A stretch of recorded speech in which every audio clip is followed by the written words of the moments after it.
Сәлеметсіздер ме балалар? Сабағымызды бастаймыз. Бәріміз ортаға шаттық шеңберін құрайық. Ал өрмек штора әдісі арқылы сабағымызды бастаймыз. Бүгінгі сабағымыз жақсы көңіл күймен басталсын. Қандай жөнмен ұстаймыздар қарай. Бүгінгі сабаққа сәттілік. Бүгінгі сабақ көңілді өтсін. Бүгінгі сабаққа белсене қатыссын. Бүгінгі күн сәтті өтсін. Сабақ жақсы өтсін. Тобының жұлдыз оқушысы. Сабаққа белсене қатыссын. Бүгінгі сабаққа жақсы қатыссын. Жақсы балалар, міне өрмекші торын құрадық, я? Ал енді орнымызға мына жерде қима қағаз тұр, артымызға қарасақ, сол қима қағазды алу арқылы топқа бөлінеміз. Кім қойсын?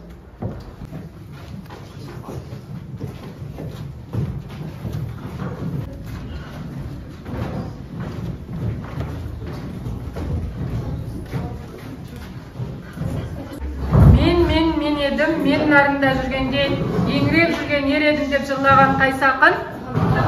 Махамбет.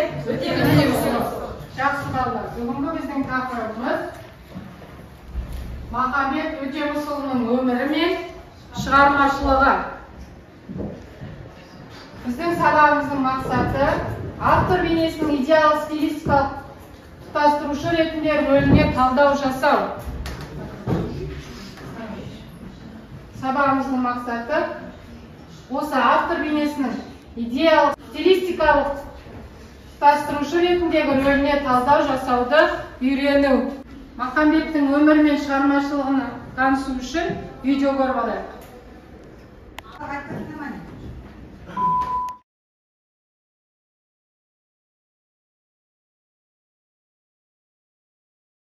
Сабақты көріп алсақ, бірінші тапсырманы орындаймыз.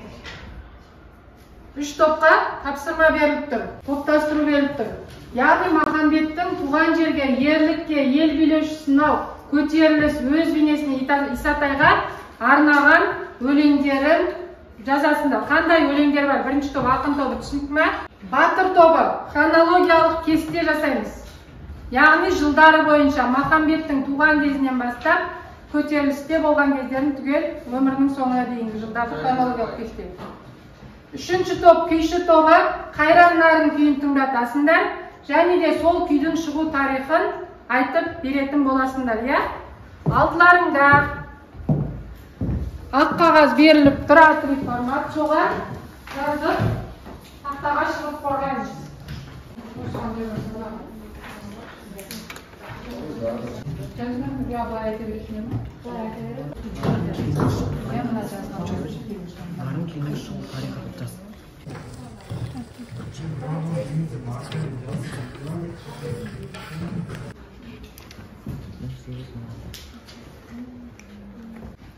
Одан кейін бәрі 1829. 1829 және 1831. Сақ болған топ белгі береміз. Қай топ болды? Жақсы. Ал, ақын тобы келіп қорғай берейік. Бізге берілген тапсырма Махамбет Өтемісұлының өлеңдерін топтастыру. Махамбет Өтемісұлының туған жер туралы Уа нарын деген өлеңдері бар. Ал ерлікке шақыру туралы Ереулі атқа ел салмай деген өлеңі, ел билеушілерін сынау туралы Жәңгірге Баймағамбет сұлтанға арнап шығарған.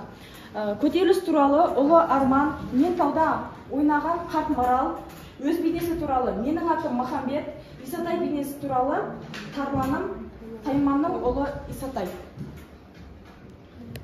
Жақсы балалар, өте жақсы. Балалар түсініп қоя, Махамбеттің қандай күйлері бар екенін. Бізге берілген тапсырма Қайран нарын күйін тыңдату, күйдің мазмұнына алған әсері мен шығу тарихына тоқталу.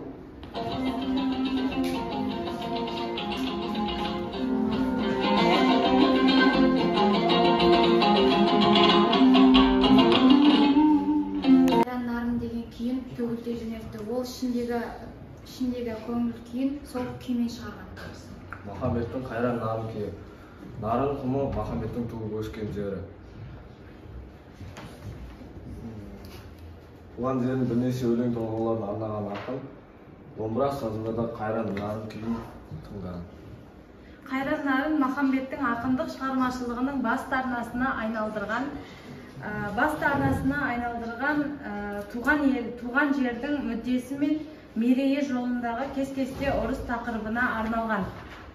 Ақырын кеткен күндігін, ақырын теңдік сұраған, түнертіп түннің түндігін, ат мінген сұлу құладан, парыздың бүгін өтелген, әрізің жатыр жаңғырып, азаттық туын көтерген, ақынның жыры мәңгілік.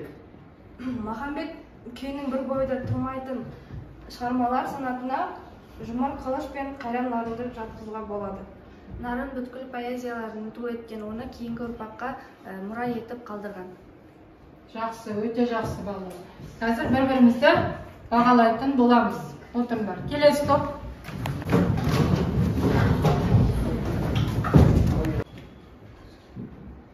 Бізге берілген тапсырма ол Махамбет Өтемісұлының хронологиялық кестесі. Яғни туылған жылынан бастап қайтыс болған жылына дейінгі және бая арасында көтеріліс болған жылдардағы оқиғалардың жылдармен бірге жазу. Бізде Махамбет Өтемісұлы 1804 жылы қазіргі Батыс Қазақстан облысының Орда ауданының қарайтын Бөгеттай құмы деген жерде дүниеге келген. 1816 жылы Сүйініш Қали сұлтан шауып дүние малын алып кетеді. 1817 жылы Өтемістің әкесі қайтыс болып, анасы мен ағасының қолында қалады. 1829 жыл айыппен 2 жылдай қамалады және 1830 жылы түрмеден қашып кетеді. 1833 жылы кадет корпусында білім алады. 1834 жылы Исатай батырмен бірігеді. 1836-1838 жылы Бөкей ордасының көтерілісіне қатысады. 1846 жылы Махамбет Өтемісұлы көз жұмады. Болдық па? Жарайсыңдар, отырыңдар.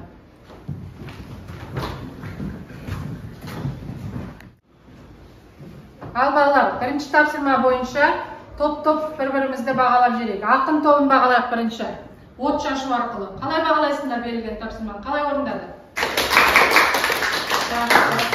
Келесі, батырлар тобы. Тапсырманы қалай орындады? Келесі, күйші тобы қалай орындады? Жақсы. Онда келесі тапсырмаға қараймыз. Балалар, келесі тапсырма бізде ақын тобында сәйкестендіру. Өлең және оның мазмұны мен идеясын анықта сызықпен дұрысын белгіле дейді. Мына жерде өлеңдер беріліп тұр, қараймыз ақын тобы. Осы өлеңді сәйкестендіреміз, я? Келесі, екінші топ, батыр тобы. Мұхтар Әуезов Махамбетті әрі батыр, әрі жырау ақын дейді. Мұны қалай түсінесіңдер? Яғни бен диаграммаға саламыз.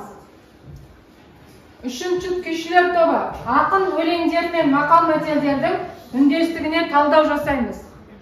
Алдымызда күйшілер тобында мақал мәтелдер беріліп тұр. Осы мақал мәтелдер ақын өлеңдері беріліп тұр. Осыған мақал мәтелдер тауып жазамыз. Түсінікті ма тапсырма? Топ дайын болсақ, шығып сәйкестендірейік. Кім шығады?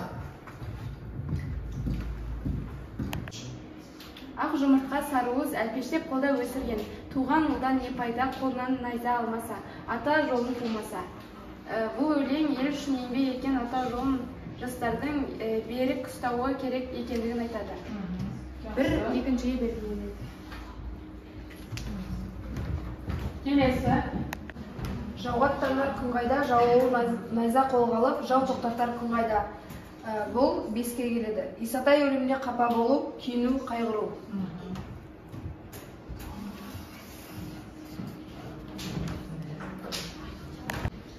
Бұландай ерді кескен күн, болы теңде шешкен күн, сандық толы сары алтын, сапырып судай шашқан күн. Бұл өлең шумақтары 3-ші номерге келеді. Жығылған туды көтерер ерді, көтеріліс күндерін аңсау. Бәріңіз дұрыс сәйкестендірді ме? Жақсы. Келесі топ. Келіңдер. Бізге берілген тапсырма ақын өлеңдері мен мақал мәтелдердің үндестігін талдау. Асыл ердің баласы жауды көрсе шыдамай, көзін салар қияға, ермін деген жігітті кеңшілікке сынамай. Жауабы қоянды қамыс өлтіреді, батырды намыс өлтіреді. Бізге берілген тапсырма ол Вен диаграммасы. Яғни бізге берілген тақырып бойынша ақын және жырау. Осы екеуіне Вен диаграммасын құру.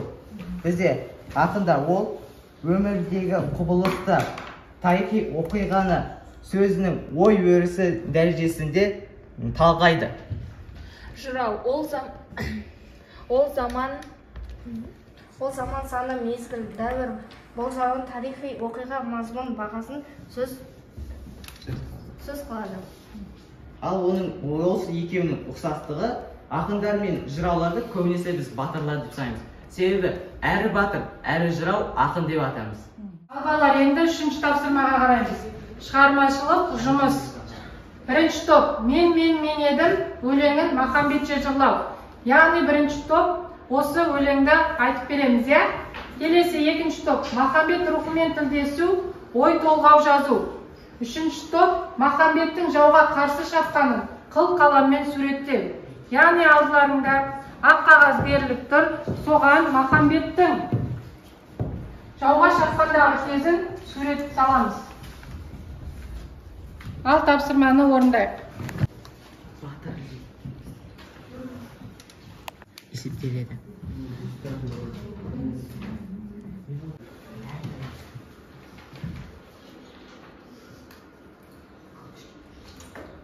Болсақ енді тапсырманы орындайық. Бірінші топ ақындар тобы. Дайынбыз ғой, иә? Жақсы. Біздің топқа берілген тапсырма мен едім өлеңін Махамбетше жырлау. Мен едім, мен нарында жүргенде еңіреп жүрген ел едім, Исатайдың барында екі тарлан бөр едім. Бір қазақпен тең едім, өздеріндей хандардың қарны жуан билердің. Атандай даусын ақыртып, лауазымын көпке шақыртып, сұлтанын суға сұлатып, ханшасын қақпалында жылатып, ернін еттей тескілеп, кеңірдегін кескілеп. Жыраға басын түсіріп, жырғадан қанын ағызып, басын кесем деп едім.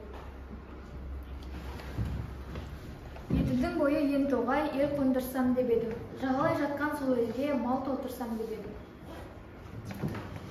Еңсесі биік ағорда еріксіз кірсем деп едім, керегесін қиратып, отын етсем деп едім.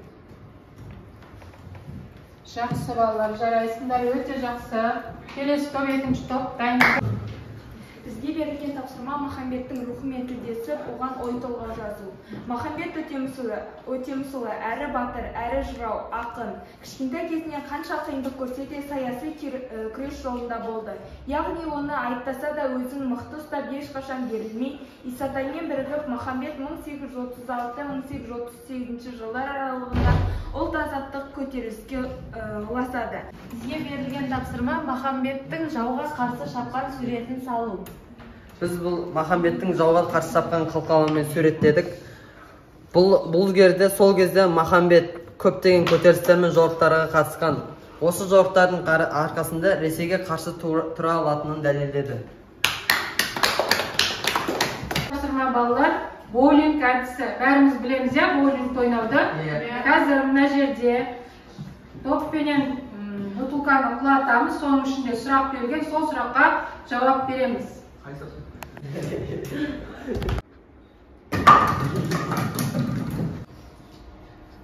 Берілген сұрақ Исатайдың аты.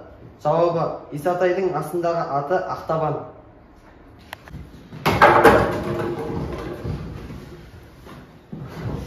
Берілген сұрақ Исатайға арналған жоқтау өлеңі. Исатай деген ағам бар.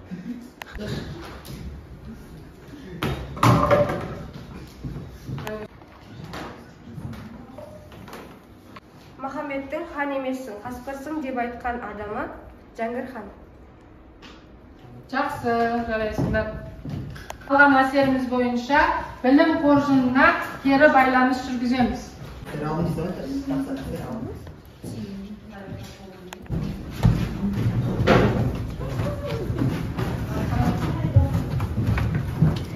Тапсырма Махамбет Өтемісұлының өмірі мен шығармашылығын оқу, өлеңін жаттау. Ал жақсы балалар, бүгінгі сабаққа Рахмет.